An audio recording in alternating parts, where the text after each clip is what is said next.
샬롬, 그리고 다시 한번 이스라엘 위드 아린에 오신 것을 환영합니다. 성경은 세계에서 가장 많이 팔리고 가장 많이 읽히는 책이지만 그럼에도 불구하고 많은 사람들이 그 진실성에 대해 의심합니다. 오늘은 회의론자들과 고고학자들을 놀라게 했고 성경의 역사적 진실성을 입증한 9가지 고고학적 발견에 대해 이야기해 보겠습니다. 그럼 준비가 되셨다면 시작해 보겠습니다. 아마도 제가 목에 걸고 있는 이 작은 병에 대해 궁금해 하실 거예요. 이 병에는 성전산 안에서 가져온 흙이 들어있어요. 저는 이렇게 성경의 역사를 항상 가지고 다니는 거예요. 1999년 이 흙은 과거를 지우려 불법 투기됐지만 고고학자들이 성전산 선별 프로젝트로 구해냈어요. 여러분도 역사의 일부를 소유하며 그들의 활동을 지원할 수 있습니다. QR코드를 스캔하거나 아래 링크로 특별한 명절 선물을 준비하세요. 이제 우리는 성경 고고학의 역사를 바꾼 9가지 발견에 대해 이야기할 것입니다. 그리고 첫 번째로는 터단 비석 또는 다윗 비석이라고도 불리는 것이 있습니다. 비석은 글이나 상징이 새겨진 돌기둥입니다. 1990년대 초반까지만 해도 대부분의 역사학자들과 고고학자들은 다윗 왕이 실제로 존재했다고 믿지 않았습니다. 그들은 다윗 왕이 이스라엘 민족이 만들어낸 신화라고 생각했습니다. 하지만 터단 비석의 명문 덕분에 이런 생각은 바뀌게 됩니다. 1993년 고고학자 아브라함 비람과 그의 팀은 이스라엘 최북단에 위치한 터단에서 이 돌을 발견했습니다. 그 돌에는 이스라엘을 공격해 2명의 왕을 죽인 적국의 왕에 대한 내용이 적혀 있습니다. 아합의 아들 여호람과 아하시야, 다윗 가문의 여호람의 아들입니다. 여러분, 이것이 성경 외에 다윗 왕을 언급하는 유일한 비문이에요. 그리고 더 중요한 것은 다윗의 집이라는 말은 그의 후손, 즉 다윗의 자손을 의미한다는 거예요. 그리고 이 두 왕은 성경에도 언급되어 있어요. 여호람은 악명 높은 이세벨과 아합의 아들이고 아하시야는 다윗 왕의 후손이에요. 여기 이 가계도를 보면 알 수 있죠? 그리고 정말 놀라운 건 이 전투가 성경에도 기록되어 있다는 거예요. 열왕기하 8장의 하사엘, 즉 다마스쿠스의 왕이 이스라엘을 공격하는 이야기가 나와요. 그래서 여기에서 우리는 다윗 왕과 그의 후손, 그리고 이 성경 속 전투의 존재를 입증하는 구체적인 고고학적 증거를 갖게 된 거예요. 이 모든 것이 이 작은 돌에 담겨 있는 거예요. 그리고 두 번째 발견은 히스기야 터널이에요. 히스기야는 2700년 전에 여기에서 통치했어요. 그리고 그의 시대에 아시리아가 이스라엘과 유다를 공격했어요. 그래서 이제 그는 고대 세계에서 가장 강력한 군대 중 하나와 맞서게 돼요. 그래서 아시리아 군대가 오고 있다는 소식을 듣자 그는 이 큰 전투를 대비해서 여러 가지 준비를 시작해요.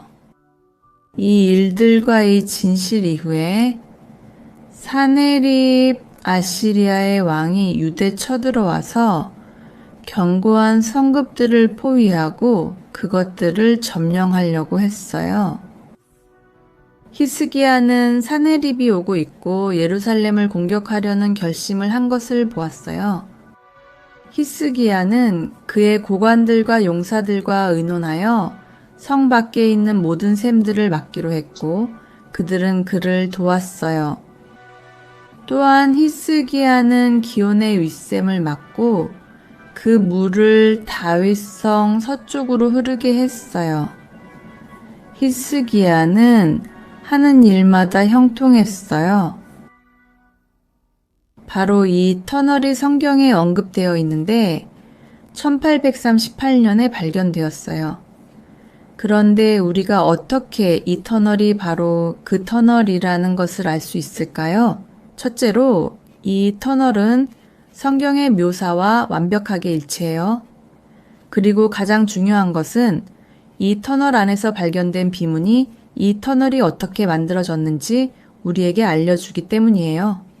이 터널은 길이가 500m가 넘고 완전히 어둡고 차가운 물이 흐르고 있어요. 하지만 여러분이 우리가 그곳에 가서 성경에 언급된 2700년 된 이 터널을 촬영하길 원하신다면 댓글로 남겨주세요. 이제 세 번째 고고학적 발견으로 넘어가 볼게요. 바로 히스기야의 성벽인데 이 성벽은 예루살렘을 보호하기 위해 히스기야 왕이 건설한 거예요. 그리고 이 성벽은 한 번이 아니라 3번, 아니면 4번까지도 성경에 언급되어 있고 이렇게 적혀 있어요. 또 예루살렘의 집들을 세어보고 성벽을 견고하게 하려고 집들을 헐었다. 이사야 선지자가 우리에게 말해주는 것은 그 당시에는 도시의 모든 집을 둘러싸는 성벽을 지을 시간이 없었다는 거예요. 그래서 서둘러 아시리아인들의 공격이 두려워서 그들은 도시의 집들 위로 지나가는 성벽을 세웠어요. 그 당시에는 흔하지 않은 일이었죠. 그리고 이 성벽을 발굴했을 때 실제로 성벽이 도시의 집들 위로 지나가는 것이 발견되었어요. 성경이 우리에게 전해주는 것과 정확히 같았죠. 하지만 이제 떠오르는 질문은 이것이에요. 누가 이 전쟁에서 이길까요? 이사야가 모든 준비를 마친 후 아시리아인들은 대군을 이끌고 예루살렘까지 도착합니다. 그리고 이 전쟁에서 승리한 사람은 바로 하나님입니다. 이 구절 보세요. 그러므로 주님께서 아시리아 왕에 대해 이렇게 말씀하십니다. 그는 이 도시에 들어오지 않을 것이며 화살 한 발도 쏘지 않을 것이다. 방패를 들고 이 도시에 다가오지도 않을 것이고 어떤 참호도 파지 않을 것이다. 그가 온 길로 다시 돌아갈 것이며 이 도시에 들어오지 않을 것이라고 주님께서 말씀하십니다. 내가 이 도시를 지켜 구원할 것이니 나 자신을 위하여 그리고 내 종 다윗을 사랑하기 때문입니다. 그런데 바로 그 밤에 주님의 천사가 나와서 아시리아 진영을 쳤습니다.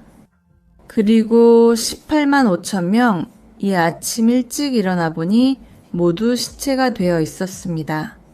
그리하여 셋나케립 아시리아 왕은 떠나 돌아가서 니느웨에 머물렀습니다. 이 구절은 하나님의 도시 예루살렘에 대한 하나님의 사랑을 우리에게 말해줍니다. 그리고 결국 히스기야가 마지막에 만든 모든 거대한 성벽, 건축물, 터널들은 필요하지 않았습니다. 왜냐하면 하나님께서 자신의 도시를 지켜주셨기 때문입니다. 그리고 우리 목록에서 4번째 발견은 사네립의 프리즘들입니다. 이제 이스라엘 백성과 히스기야의 큰 적에 대해 이야기할 시간입니다. 이 3개의 점토로 만든 프리즘들은 쐐기 문자로 쓰여져 있으며 우리에게 많은 것을 알려줍니다. 이 프리즘들은 이스라엘 백성이 사네립과 싸운 이야기를 적의 시각에서 들려줍니다. 그리고 이 발견이 중요한 이유는 이스라엘의 역사를 우리 자신의 기록뿐만 아니라 적의 시각에서도 전해주기 때문입니다. 여기에 뭐라고 쓰여 있는지 보세요. 유다왕 히스기야가 내 권위에 복종하지 않았기 때문에 나는 그의 요새화된 도시 46개를 포위하고 점령했으며 내 공성추로 전투를 벌여 많은 작은 도시들도 함락시켰다. 나는 남녀노소 20만 1150명의 사람들과 함께 말, 노사에 당나귀, 낙타, 소, 양 등 수많은 가축들도 전리품으로 데려갔다.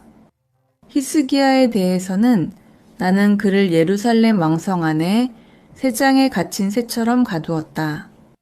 나는 그의 주위에 여러 개의 요새를 세우고 아무도 성문 밖으로 나가지 못하게 했다. 그가 하나님께 아무런 공도 돌리지 않으려 한다는 걸 보세요. 우리는 그가 예루살렘까지 와서 전투를 준비했지만 하나님께서 그의 군사들을 죽이셔서 그는 방향을 바꿔 돌아갔다는 것을 알고 있어요. 그는 군사들이 하나님께 공격당했다거나 전염병에 걸렸다고 말하는 대신 아니 라고 할 거예요. 내가 도착해서 도시를 포위하고 그들을 가둬놨다고 말하지만 우리는 그게 진짜 계획이 아니었다는 걸 알고 있어요. 그의 계획은 다른 도시들처럼 예루살렘을 공격해서 정복하는 것이었어요. 하지만 이건 그가 실제로 예루살렘을 정복하지 못했고 떠나야 했다는 걸 보여줘요. 그리고 다시 한번 이 사실이 성경 구절의 진실성을 보여줍니다. 다섯 번째는 이스라엘 석주 또는 메르넵타 석주로도 알려져 있습니다. 이 돌은 메르넵타라는 이름의 파라오의 장례 신전 안에서 발견되었습니다. 그리고 27번째 줄에는 이스라엘에 대해 쓰여 있습니다.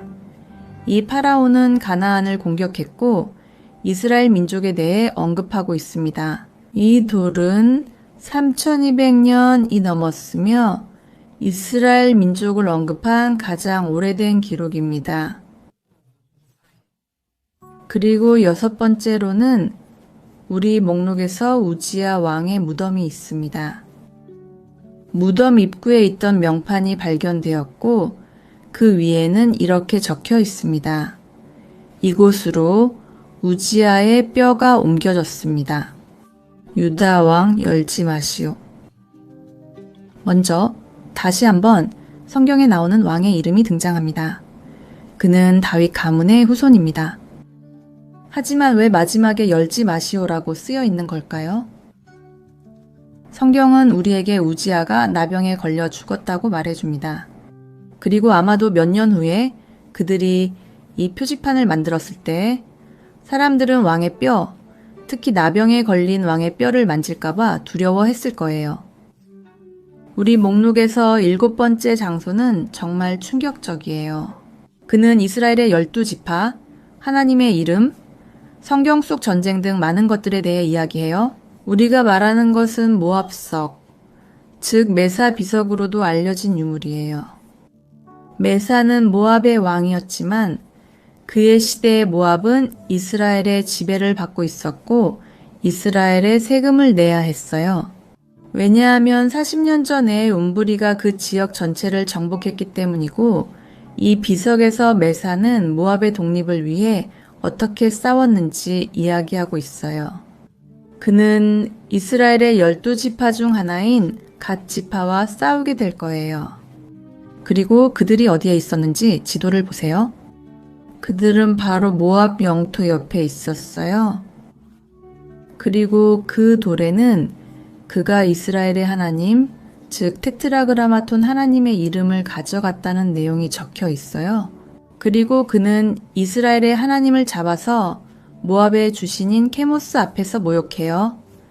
그는 이스라엘의 하나님을 모욕하고 그 땅에서 다시 다신교 이교도 숭배를 세우려고 해요. 그곳은 이스라엘 맞은편에 있는 영토예요. 그리고 이 돌은 기원전 830년의 것이에요. 그러니까 이 돌은 문자 그대로 2850년이나 된 거예요. 그리고 그 돌에는 하나님의 이름과 같이파가 나와요. 그리고 그 돌은 우리에게 이 전투에 대해 이야기해 주는데 이 전투는 성경에도 기록되어 있어요. 그리고 이런 식으로 적들이 전해준 발견들은 성경을 믿지 않는 회의론자들에게는 훨씬 더 중요해요. 이것이 이스라엘 민족만의 역사적 관점이 아니라 그 지역의 모든 민족들이 그 사건들을 알고 있었다는 것을 그들에게 보여주는 거예요. 그리고 우리 목록에서 마지막에서 두 번째 유물은 예수님과 관련이 있는데 바로 본디오 빌라도의 비석이에요. 이 비석은 카이사리아 마리티마에서 발견되었고 본디오 빌라도가 살았던 궁전 옆에 있었어요. 그리고 그 비석에는 이렇게 적혀 있어요. 티베리움 본디오 빌라도 유대 총독이 만들고 봉헌했다. 라틴어로 티베리움이 유대 총독 본디오 빌라도에 의해 건축되었다고 적혀 있어요. 많은 사람들이 본디오 빌라도가 실제로 존재했는지 또는 예수님 시대에 정말로 이곳 유대의 총독이었는지 의심했어요. 그런데 이 비석이 모든 의심을 없애줬죠. 티베리움이란 무엇인가요? 우리는 잘 모르지만 중요하진 않아요.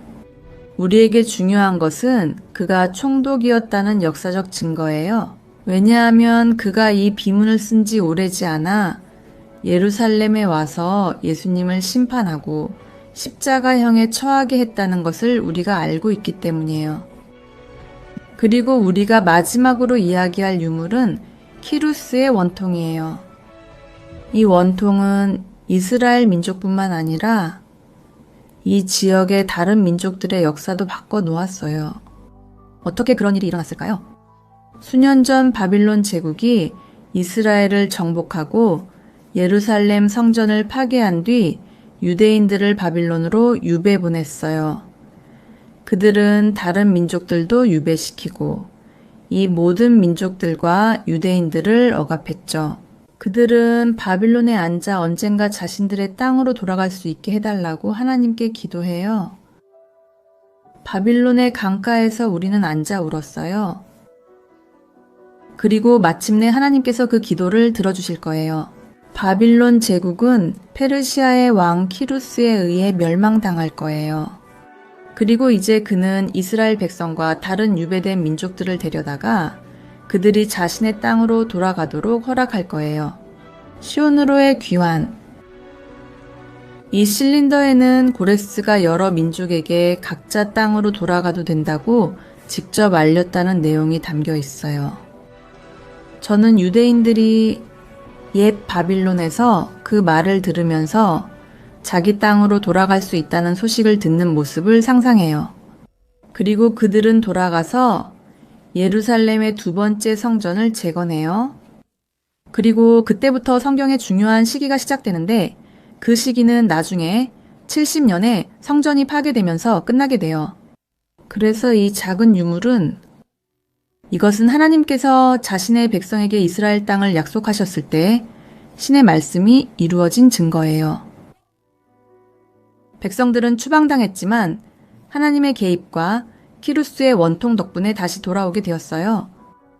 고고학은 우리에게 성경에 대해 많은 것을 밝혀줄 뿐만 아니라 우리 자신의 역사에 대해서도 알려줘요. 그래서 저는 이스라엘 땅에 있으면서 고고학을 직접 볼 수 있다는 것이 정말 놀랍다고 생각해요.